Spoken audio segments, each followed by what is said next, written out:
Hello friend, success એકેડમીમાં આપ સૌનું સ્વાગત છે। આજે આપણે પગારની આવકમાં મોટરકારની સવલત વિશે માહિતી મેળવશું। જ્યારે તે મોટરકાર કર્મચારીની હોય ત્યારે અથવા તો જ્યારે તે મોટરકાર માલિકની હોય ત્યારે આમાં બે એવા ભાગ પડે છે। પહેલા આપણે જોઈશું જ્યારે મોટરકાર કર્મચારીની હોય ત્યારે। હવે એમાં પણ રૂલ છે કે ખર્ચા કોણ ચૂકવે છે તે મહત્વનું છે। તો પેલું કીધું છે જ્યારે ગાડીના ખર્ચા કોણ ચૂકવતું હોય, કર્મચારી ચૂકવતું હોય ત્યારે હંમેશા કેવું થઈ જશે, કરમુક્ત થઈ જશે। ત્યારબાદ જો ગાડીના ખર્ચા કોણ માલિકે ચૂકવ્યા હોય એના માટે પણ ત્રણ રૂલ છે કે શેના કામ માટેનો ઉપયોગ થાય છે। તો જો ગાડીનો ફક્ત ઓફિસ કામ માટે જ ઉપયોગ થતો હોય તો તે કેવું થઈ જશે, કરમુક્ત ગણાશે। પરંતુ જો ગાડીનો ફક્ત અંગત હેતુ માટે ઉપયોગ થતો હોય તો કરપાત્ર કઈ રીતે શોધાય? તો કે માલિકે ખરેખર ચૂકવેલ ખર્ચા એમાંથી જે કર્મચારી પાસેથી વસૂલ રકમ હશે તે માઇનસ થઈ જશે। અર્થાત જો આ ગાડીનો અંશતઃ ઓફિસના કામ માટે અને અંશતઃ અંગત ઉપયોગ માટે થતો હોય તો માલિકે જેટલા ખર્ચા ચૂકવ્યા હશે તે એમાંથી ઓફિસના હેતુ માટે ઉપયોગ બદલ નિશ્ચિત રકમ અને કર્મચારી પાસેથી વસૂલ રકમ જો બાકી રહેતી કિંમતે ઋણમાં આવતી હોય તો તે ધ્યાનમાં લેવી નહીં। આ કોનું હતું? જ્યારે મોટરકાર કોની હોય? કર્મચારીની હોય। હવે આપણે જોશું જ્યારે તે મોટરકાર માલિકની હોય અને ખર્ચા કોણ ભોગવે, માલિક કે કર્મચારી? પેલા માલિકનો જોઈએ તો કે ફક્ત ઓફિસ કામ માટે હશે તો કેવું થઈ જશે, કરમુક્ત થઈ જશે। ફક્ત અંગત હશે તો કે માલિકે ચૂકવેલ ખર્ચા એમાંથી કર્મચારી પાસેથી મળેલ રકમ માઇનસ થઈ જશે। અંશતઃ ઓફિસ અને અંશતઃ અંગત માટે હોય તેમાં કેપેસિટી જોવામાં આવે છે તો કે એન્જિનની ક્યુબિક કેપેસિટી 1.6 લીટરથી ઓછી હોય તો માસિક 1800 અને ડ્રાઈવર સગવડ કેટલા મળે છે, 900। 1.6 લીટરથી ઓછી હોય તો 1800 અને એન્જિન કેપેસિટી 1.6 લીટરથી વધુ હોય તો માસિક 2400 અને ડ્રાઈવરના સેમ કેટલા મળશે, 900। આ કોનું છે? જ્યારે ખર્ચા કોણ ચૂકવતું હોય, માલિક ચૂકવતું હોય। હવે આપણે જોઈએ ખર્ચા કોણ ચૂકવશે, કર્મચારી। એના માટે પણ 3 આવશે।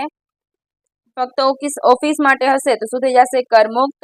ફક્ત અંગત માટે હશે તો કે માલિકે ચૂકવેલ માઇનસ કર્મચારી પાસેથી મળેલ અને અંશતઃ ઓફિસ ને અંશતઃ અંગત માટે હશે તો કે ક્યુબિક કેપેસિટી 1.6 લીટરથી ઓછું હશે તો માસિક 600, ડ્રાઈવરનું સેમ ઇઝ 900 અને 1.6 લીટરથી વધુ હોય તો માસિક 900 અને ડ્રાઈવરના તો 900। જો કર્મચારી પાસેથી આપેલ રકમ હશે તો બાદ થશે નહીં। અહીં પણ કર્મચારી પાસેથી આપેલ રકમ બાદ થશે નહીં।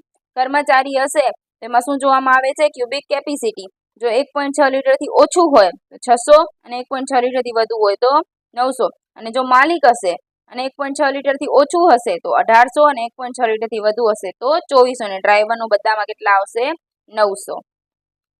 હવે આપણે મોટરકારને પ્રોવિડન્ટને લગતા દાખલાની શરૂઆત કરીશું।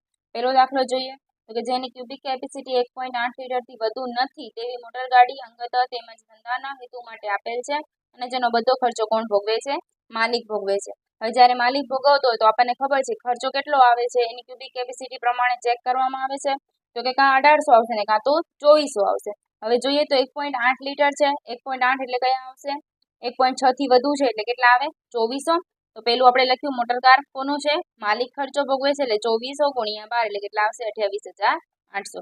ત્યારબાદ બીજું જોઈએ આપણે તો કે શું કીધું છે તો કે માલિકે 1.8 ક્યુબિક કેપેસિટીની ક્ષમતાના એન્જિનની મોટરકાર ડ્રાઈવર સગવડ સહિત આપેલ છે અને આ ગાડીનો અંશતઃ ધંધા માટે અને અંશતઃ ખાનગી હેતુઓ માટે થાય છે અને બધો ખર્ચો કોણ ભોગવે છે, માલિક જ ભોગવે છે। મોટરકાર ખર્ચો કોણ ભોગવે છે, માલિક।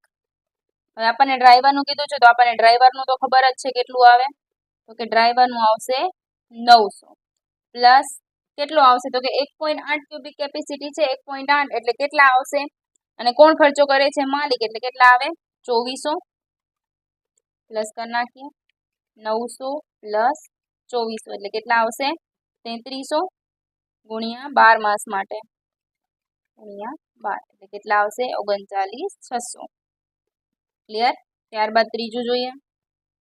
ત્રીજામાં શું કીધું છે તો કે મૂળ પગાર આપેલો છે 1,78,500 અને માલિક દ્વારા મૂળ પગારના 14% પ્રમાણે તેમના માન્ય પ્રોવિડન્ટ ફંડમાં ફાળો આપેલો છે। શું કીધું છે, માન્ય પ્રોવિડન્ટ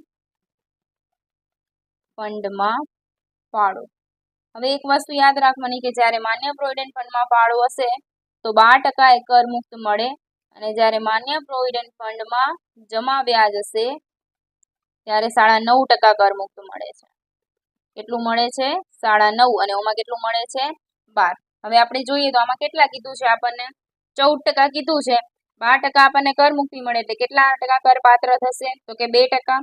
તો કરી નાખીએ માન્ય પ્રોવિડન્ટ ફંડમાં ફાળો કોના આવે? મૂળ પગારના 1,78,500 એના કેટલા ટકા કાઢશું? 2%. તો કાઢીએ 1,78,500 ના 2% એટલે કેટલા આવશે? 35.70.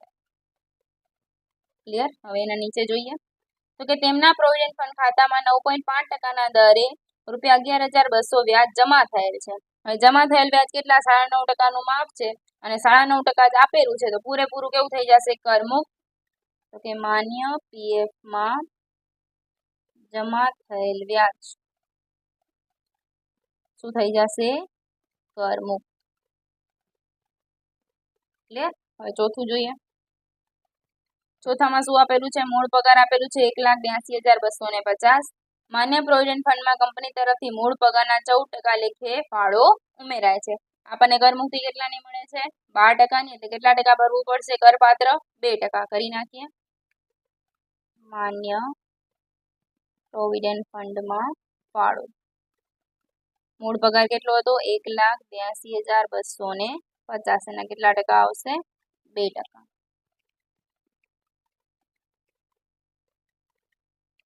કેટલા આવશે? 36.45. ક્લિયર?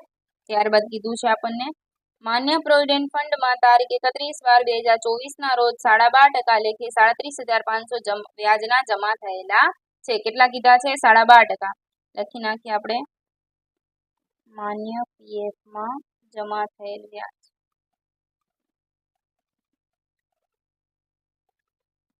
કેટલા ટકા આપેલું છે? 12%. તો કે 12.5% એ 37,500. હવે કરમુક્તિ કેટલાની મળે? 9.5. છે કેટલાના? 12.5. તો એમાંથી માઇનસ કરી નાખીએ. કેટલા ભરવાના આવશે? 3. તો કે 3% એ કેટલા? તો કરીએ ગુણાકાર. 37,500 ગુણ્યા 3 ભાગ્યા 12.5 એટલે કેટલા આવશે? 9,000. જમા થયેલ વ્યાજ કેટલું કરપાત્ર થશે? 9,000. તમે જોઈ શકો છો બધા દાખલાઓ. હવે આપણે નેક્સ્ટ લેક્ચરમાં મોટા દાખલાની શરૂઆત કરીશું. Thank you.